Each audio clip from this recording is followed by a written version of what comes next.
Let's do a quick revision of gout. Gout एक inflammatory disease condition है joints की, जो हाइपर यूरिसेमिया की वजह से होती है। हाइपर यूरिसेमिया मतलब इंक्रीज्ड यूरिक एसिड लेवल। अब ये इंक्रीज्ड यूरिक एसिड लेवल क्यों हो रहा है बॉडी में? तो या तो यूरिक एसिड का प्रोडक्शन बढ़ जा रहा है, या तो उसका क्लियरेंस कम हो रहा है, और या तो फिर पेशेंट को जेनेटिक प्रीडिस्पोजिशन है उस चीज़ की। अब ये जो यूरिक एसिड लेवल्स बढ़े हैं उसकी वजह से मोनोसोडियम यूरेट क्रिस्टल्स डिपॉजिट हो रहे हैं जॉइंट में। अब यूरिक एसिड की वजह से मोनोसोडियम यूरेट क्रिस्टल्स क्यों डिपॉजिट हो रहे हैं?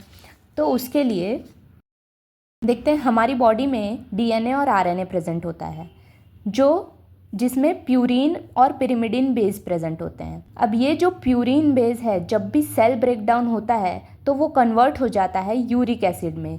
प्यूरीन कन्वर्ट हो जा रहा है यूरिक एसिड में, और ये यूरिक एसिड एक्सक्रीट हो जा रहा है यूरिन के थ्रू। लेकिन इस यूरिक एसिड की लिमिटेड सॉल्युबिलिटी है, मतलब नॉर्मली 6.8 mg/dl जितना यूरिक एसिड बॉडी में चलेगा, लेकिन अगर उससे ज़्यादा हुआ तो हाइपर यूरिसेमिया होगा। pH 7.4 पे ये यूरिक एसिड एक प्रोटॉन लूज़ करता है और यूरेट आयन बनाता है। अब ये यूरेट आयन जाके सोडियम से बाइंड हो जाता है और मोनोसोडियम यूरेट क्रिस्टल्स बनाता है। तो इस तरह यूरिक एसिड से मोनोसोडियम यूरेट क्रिस्टल बनते हैं, और ये जो मोनोसोडियम यूरेट क्रिस्टल्स हैं वो जाके जॉइंट में डिपॉजिट होते हैं। उसकी वजह से इन्फ्लेमेशन होता है, और उसकी वजह से पेन होता है, स्वेलिंग होती है, रेडनेस होती है, बर्निंग होती है जॉइंट में। और ये जो अटैक हुआ वो गाउटी अटैक माना जाता है। अब ये जो एक्यूट गाउट का अटैक आया उसके कुछ ट्रिगर फैक्टर्स हैं, जैसे कि स्ट्रेस, सर्जरी के दौरान जो होता है, डिहाइड्रेशन, फास्टिंग, अल्कोहल इंटेक ज़्यादा है, प्यूरिन रिच डाइट मतलब सी फूड ज़्यादा ले रहे हैं, मीट ज़्यादा खा रहे हैं, उसकी वजह से भी, कोल्ड टेम्परेचर की वजह से।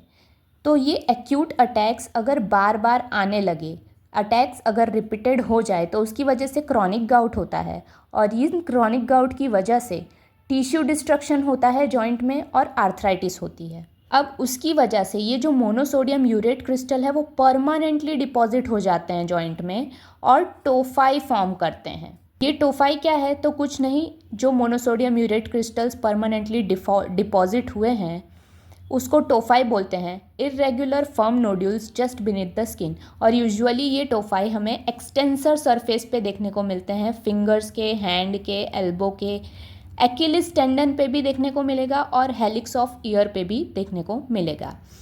यही क्रॉनिक गाउट की वजह से किडनी स्टोन का रिस्क बढ़ जा रहा है, और ये किडनी स्टोन यूरिक एसिड के बने हुए होते हैं, और यूरेट नेफ्रोपैथी का रिस्क भी बढ़ जाता है। अभी गाउट के कुछ रिस्क फैक्टर्स हैं: obesity, diabetes mellitus, hypertension, metabolic syndrome. Most commonly affected जो जॉइंट होता है गाउट में वो फर्स्ट मेटाटार्सल जॉइंट है, दैट इज़ बिग टो, और उसके अफेक्शन को हम पोडाग्रा भी कहते हैं। पेशेंट को पेन होगा, और पेन ऐसा होता है कि जैसे ही वो सुबह उठता है उसको ऐसा लगता है कि उसके टोज़ जल रहे हैं।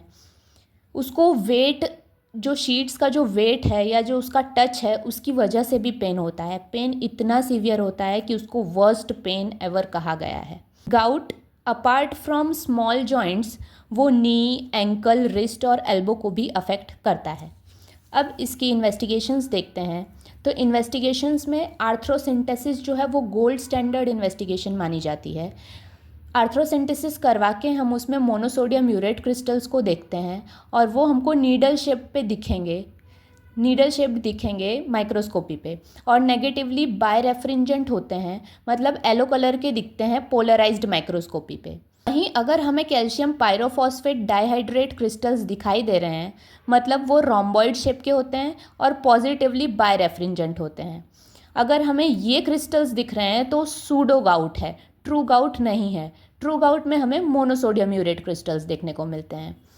ऑल्सो गाउट में WBC specially leucocyte count less than 50,000 पर ml होता है। अगर सेप्टिक आर्थराइटिस है तो उसका काउंट मोर देन 50,000 पर ml होगा। यूरिक एसिड जो है वो ब्लड में नॉर्मल भी हो सकते हैं या बढ़े हुए भी हो सकते हैं, इसलिए उसको हम कन्फर्मेटरी टेस्ट नहीं मानते हैं गाउट का। ESR और CRP बढ़ा हुआ मिल सकता है, ये इन्फ्लामेटरी मार्कर्स है। इन्फ्लामेशन जब भी होगा तो ESR और CRP बढ़ेगा। एक्सरे पे पंच्ड आउट लीजन या तो रेट बाइट इरोजन देखने को मिलता है, जिसको हम माउस ईटन अपीयरेंस भी कहते हैं। ट्रीटमेंट में एनसेड्स दे सकते हैं पेन रिड्यूस करने के लिए, एलोप्यूरिनॉल दिया जाता है यूरिक एसिड लेवल को डिक्रीज़ करने के लिए, कॉर्टिकोस्टेरॉइड इंजेक्शंस भी दिए जाते हैं अफेक्टेड एरिया में ताकि पेन कम हो। कॉल्चिसिन भी पेन रिलीविंग की तरह यूज़ किया जाता है। होम्योपैथिक ट्रीटमेंट में benzoic acid, colchicum, ledum pal, lithium carb, guaiacum जैसी मेडिसिन दी जाती हैं on the basis of individuality of patient.